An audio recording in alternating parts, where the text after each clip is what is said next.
شباب هو سؤال بس واحد بس، ويا ريت انت كزملكاوي يا ريت ترد عليا، انت كزملكاوي يا ريت ترد عليا. هو احنا من معقول ومن المنطقي ومن الطبيعي ان احنا ما عندناش كادر واحد يقف قدام سيد عبد الحفيظ؟ يعني احنا ما عندناش كادر واحد سواء من الجمهور او من الاداره او ايا كان رمز من رموز نادي الزمالك مر بدل مجلس الاداره واحد واثنين وثلاثه، مر بدل مدير الكوره واحد واثنين وثلاثه. انا بقالي 20 سنه بشجع نادي الزمالك ما شفتش كادر واحد قادر يسد في مناظره واحده او في لقاء واحد ضد سيد عبد الحفيظ. قبل لقاء امبارح كنت تقدر تقول ان احمد عفيفي هو اللي يقدر يسد قدام سيد عبد الحفيظ. ايه اللي حصل؟ ايه اللي حصل؟ هقول لك انا ايه اللي حصل. انت لو جبت 3 زملكاويه او 10 زملكاويه سالتهم قلت لهم يا جدعان مين انسب واحد على الساحه الكرويه الزملكاويه يقدر يدخل في مناظره ضد سيد عبد الحفيظ؟ هيقول لك احمد عفيفي وش وهو مغمض عينيه كده، هيقول لك احمد عفيفي. احمد عفيفي جه امبارح قدام هارد متحرك، اقسم بالله كمبيوتر ياباني، حافظ الاحداث بالملي، حافظ المواقف بالملي، حافظ تاريخ نادي الزمالك اكتر من نادي الاهلي. ده حافظ تاريخ نادي الزمالك اكتر مننا كزملكاويه. ده احمد عفيفي ما قدرش يسرد الاحداث الزملكاويه ولا المواقف الزملكاويه ولا احداثنا على مر تاريخنا كزمالك قد السيد عبد الحفيظ. مش طبيعي ومش منطقي. اقسم بالله يا جدعان من الظلم لاي واحد في كوكب كره القدم يدخل قدام سيد عبد الحفيظ في مناظره فيها اهلي وزمالك. انت كده داخل في اعدام، انت داخل في حائط صد، انت بتعدم نفسك حرفيا. الراجل ده يا جدعان خرافي.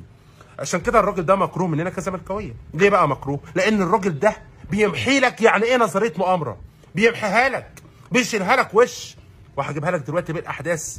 ويعني احمد عفيفي امبارح قفل اللعبه معاه، قفل اللعبه معاه من كل النواحي، سواء نادي القرن، سواء من مكسب بالتحكيم، سواء من تعارض المناصب، يعني سواء حسن حمدي لما قال لك حسن، كل ده سيد عبد الحفيظ رد عليه الردود المثاليه، وبالتالي اثبت لاحمد عفيفي ان انت يا احمد عفيفي انت بتمثل الزملكاويه. وده يا جماعه اللي انا بقوله، احنا مشكلتنا ان احنا ماشيين بمبدا المؤامره. اقسم بالله لو ركزنا مع فريقنا وسابنا وغمينا علينا من الاهلي اللي نبقى في حته ثانيه خالص، بس مشكلتنا ان احنا مركزين مع الاهلي، مركزين في اخطاء الماضي.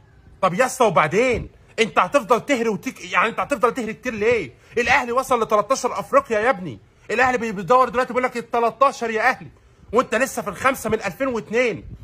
احمد عفيفي امبارح اللي هو اساسا يعتبر صفوه الزملكاويه، اذكى واحد على الساحه الكرويه بيمثل نادي الزمالك، ما قدرش يدخل مع سيد عبد الحفيظ. عفيفي لما اتسال ايه رايك في ان الزمالك مش هيلعب ماتش الاهلي بل هينسحب قدام ماتش الاهلي علشان خاطر حوار المؤجلات والكلام ده، الحوار اللي احنا شغالين فيه اليومين دول، تمام؟ عفيفي قال لك ايه؟ قال لك انا لا يعنيني، بس الزمالك عنده حق. قام سيد عبد الحفيظ قال له تعالى لي. لا يعني ايه عندك حق؟ يعني نفترض مثلا ان الزمالك ليه ما جابش سيره رغم ان الزمالك اول واحد فعل المبدا ده، لاعب البنك الاهلي ذهاب وعوده، لاعب المصري ذهاب وعوده، لاعب سموحه ذهاب وعوده، لعب 4 قدام، لاعب فيوتشر ذهاب وعوده، يعني لعب قدام 4 خصوم 4 فرق ذهاب وعوده. يبقى الزمالك هو اكتر فريق اساسا في الدوري المصري هو نفذ المقوله دي. ولكن اللي خلص الدنيا او اللي غير الدنيا 180 درجه فكره ان كره احمد السيد زيزو اللي ما اتحسبتش قدام المصري، لو كانت اتحسبت، سيد عبد الحفيظ بيقول لعفيفي لو كانت اتحسبت رد فعلك كان هيبقى ايه؟ الزمالك كان هيلعب عادي خالص، ولكن عشان الكره دي ما اتحسبتش وبالتالي الزمالك كان ليه رد تاني خالص، فقال له المبدا اهم حاجه المبدا. طبعا احمد عفيفي حدث ولا حرج. بكل امانه اكتر مشجع زملكاوي شفته بيفهم على السوشيال ميديا، اكتر مشجع زملكاوي شفته قدر يلخص المناظره اللي كانت ما بين عفيفي والكابتن سيد عبد الحفيظ الفيلسوف والعبقري، كمبيوتر حرفيا ما شاء الله على الكابتن سيد عبد الحفيظ. وكذلك هروب وانسحاب نادي الزمالك من لقاء القمه امام النادي الاهلي. طبعا كلنا عارفين ان نادي الزمالك ولاعيبه نادي الزمالك خايفين يلعبوا النادي الاهلي، خصوصا بعد خساره النادي الاهلي في الدور الاول بنتيجه 2-1، واخفاء الكرات والعشوائيه اللي احنا شفناها من لاعيبه نادي الزمالك واداريين نادي الزمالك اللي ادوا تعليمات لحامل الكرات ان هم يخفوا الكرات، وعارفين ان لعيبه النادي الاهلي مش هتنزل تسمع عليهم في هذه المباراه، مفيش كلام. يمكن ده السبب الرئيسي في انسحاب نادي الزمالك وليس اي اسباب اخرى، هو ادعائهم للظلم والتحكيم بيجامل الفرق الاخرى وبيظلم نادي الزمالك، مع ان نادي الزمالك اكتر فريق تم احتوائه في هذا الموسم والمواسم الماضيه على المستوى التحكيمي. قدر يلخص المناظره اللي كانت ما بين العبقري الكابتن سيد عبد الحفيظ وعفيفي.